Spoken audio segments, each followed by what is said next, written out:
Hi, my name is Mitchell Dallas Herring, and I'm an instructional designer at the University of South Carolina in the Center for Teaching Excellence. This is a quick start guide for incorporating universal design for learning in your course design and development. Universal design has its origins in universal design for architecture. This is the idea that we design different pieces of architecture, such as city infrastructure, buildings, walkways, with accessibility in mind, meaning anybody has access to these spaces. The most obvious example of universal design in architecture is what's called the curb effect. Curbs in sidewalks are designed for folks who may be in wheelchairs to gain access to these walkways. However, many different types of people can actually benefit from these curbs, such as people who are moving boxes or large equipment, people who may be carrying rollers, and people who are pushing baby strollers. Everybody benefits from this one accessible piece of design. And exactly like this, everyone can benefit from universal design whenever we come to designing learning materials. This is especially true with digital accessibility. Digital accessibility in teaching and learning ensures that all learning materials in our courses are accessible by all students. This means students who may have various technology needs and accessibility needs are able to access these documents. You can think of digital accessibility through the POUR framework. P stands for perceivable.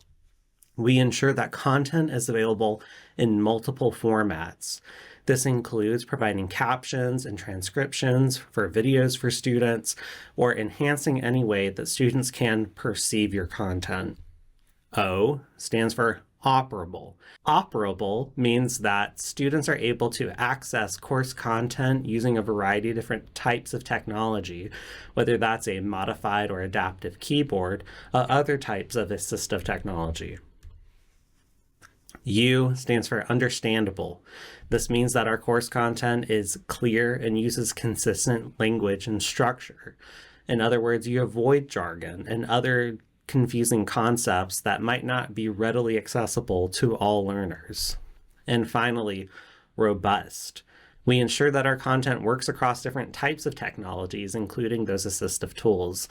This is very evident in the way that we might design documents to be dynamic so that students can access them across different types of tablets, phones, and computer devices, as well as incorporating headings so that other devices outside of just monitors are able to help students navigate our content. All of these principles lay the foundation for universal design and its principles. UDL itself contains 3 principles. 1, engagement. We think about the ways that we expand welcoming opportunities for students and invite them to engage with the course. Some examples of how we create engaging courses includes team-based learning, problem-based learning, community-centered practices or practices that enhance student sense of belonging, and other learning activities that require active engagement and participation. We also anticipate that students may engage with our courses in a variety of unexpected ways.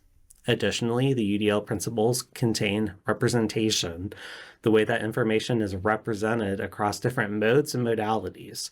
This includes creating and maintaining videos in addition to just Word documents, creating infographics, diversifying your readings for different types of identities and relevancy, and ensuring that those documents are evident of that POUR framework.